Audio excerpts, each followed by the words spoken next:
పురాతన దేవాలయం ఉద్దేశంతో మరి చాలా చక్కగా కట్టారు. ఏమంటారు? గుడి అంటారా, టెంపుల్ అంటారా?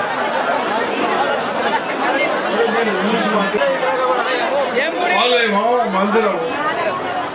మందిరము ఆలయం బాగా కట్టుకున్నారు. అందరినీ అభినందిస్తా ఉన్నారు. మనం మన సాంప్రదాయాల ప్రకారం పొద్దున్న లేస్తేనే స్నానాలు చేసుకొని ఎక్కడికైనా పని పోయే ముందు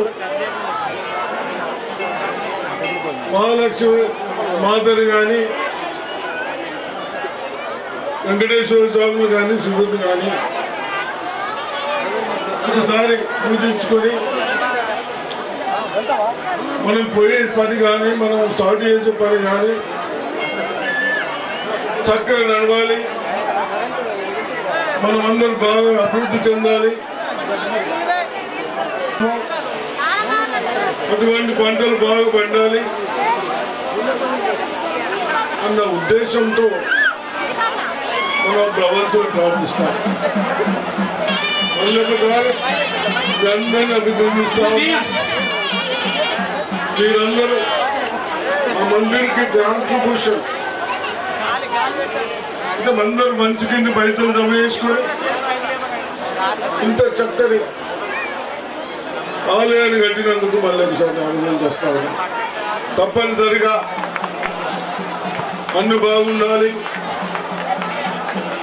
మన ప్రభుత్వం వచ్చిన తర్వాత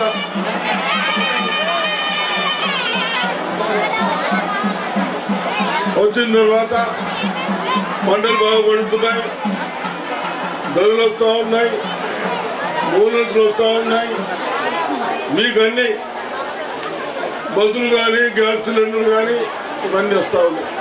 ఇందులో ఒకటి చిన్న వాళ్లకు ఒకటి లేదనుకడ ఇల్లు లేని వాళ్ళకు అందరికి రావు. ఇల్లు లేని వాళ్ళకు కొందరికి ఇల్లు కూడా వస్తాయి. ఒక్కొక్కటి 5 లక్షల రూపాయలు ఇస్తారు. కాదు మీరు 2 లక్షలు కట్టుకుంటామంటే ఇంకొకరికి 2 లక్షలు ఇవ్వచ్చు. అయితే 2 లక్షల ఇల్లు కాదా చేయొచ్చు. ఏం కదా 5 లక్షలు ఇస్తారు. అన్నీ ఒకటేసారి రావు. కొన్ని ఇస్తారు. ఊరుని బట్టి 10-15 ఇస్తారు. అదేవిధంగా రైతులకు ఒకటే ఇస్తున్నారు. రైతులకు లోన్లు మాఫీ చేస్తున్నారు. మా సంగతి నచ్చున్నాం.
ఉపాధి హామీ కోయటోళ్ళకి 12,000 వేస్తాం.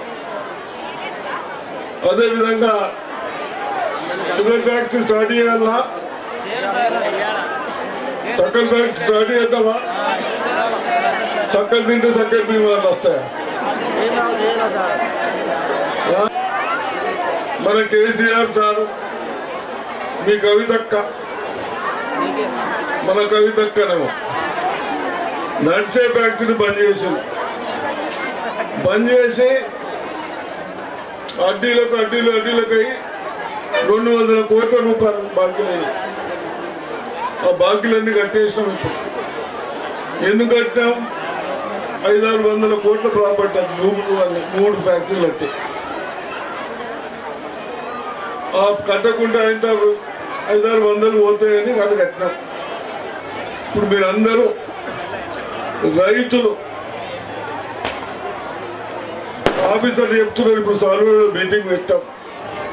60 టన్నులు వస్తాయి గ్యారెంటీ అని చెప్తున్నారు. మీ దగ్గర కూడా నారాయణ రెడ్డి అప్పుడు ఆయన పెట్టినాయన బ్రహ్మారెడ్డికి అప్పుడు ఎన్నో వచ్చిండే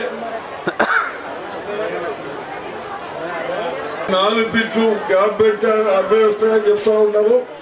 మీరు కూడా చూడండి, ఆఫీసర్లు చెప్తా ఉన్నారు. మహారాష్ట్రలో చూసి 60 టన్నులు వస్తే 2 లక్షల పంట వస్తుంది. మన భూములన్నీ ఖరాబ్ అవుతున్నాయి. ఊకి నీళ్లు వరి పంట పండించోడికి ఒక 2 సంవత్సరాలు చెరుకు, 2 సంవత్సరాలు వరి అయితే మన భూములు మంచిగా ఉంటాయి. ఒక 2 సంచులు ఎక్కువ పడుతాయి. కాబట్టి మీరందరూ పెడదామంటే సరే, పెడదామంటే సగర్ ఫ్యాక్టరీ కూడా స్టార్ట్ చేద్దాం. సరే,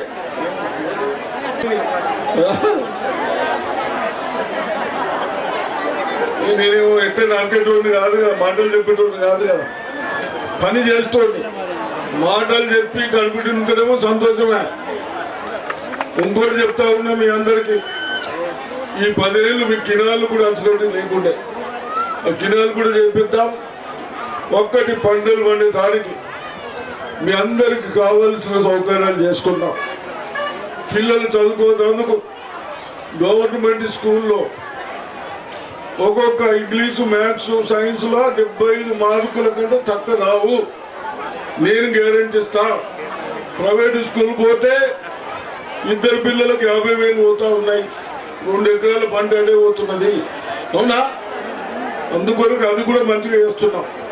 10 ఏళ్ళు అన్ని గాలికి వదిలేసినాం. ఒకటి సెట్ చేస్తున్నాం. సరేనా? ఆ మహాలక్ష్మి పుణ్యాన్ని అన్ని భాగాలను మొక్కుతున్నాను. నేను ఇప్పుడు ఒక ఏడాది తర్వాతనే పిల్లల బాత్రూమ్ కట్టిస్తున్నాం. 1,50,00,000 అవుతున్నాయి.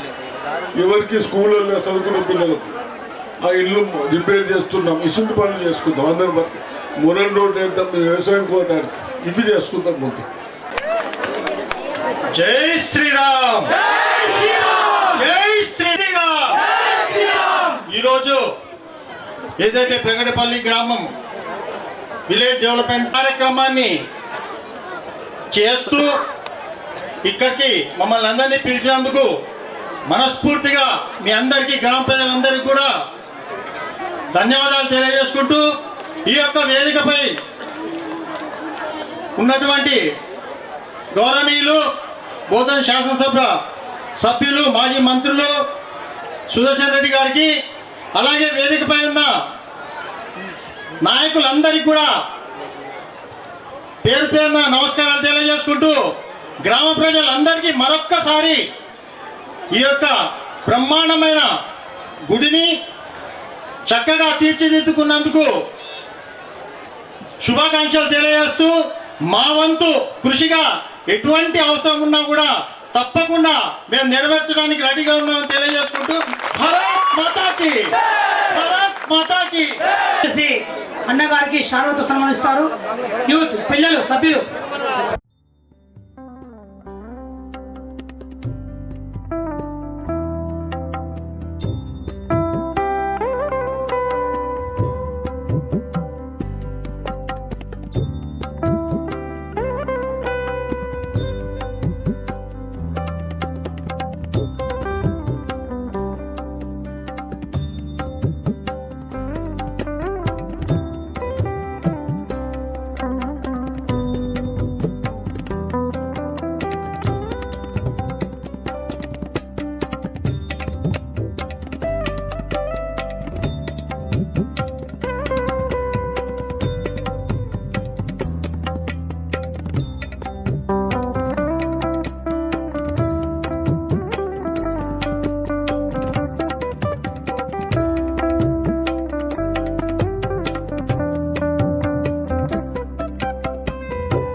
చక్కనాలకే మరుదు శ్రీ మహాలక్ష్మి వటు కాముని తల్లి వట చక్కదనాలకే మరుదు సోముని తోగులకే మరుదు సోముని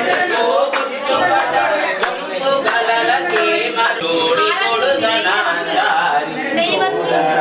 సతులార శోభాన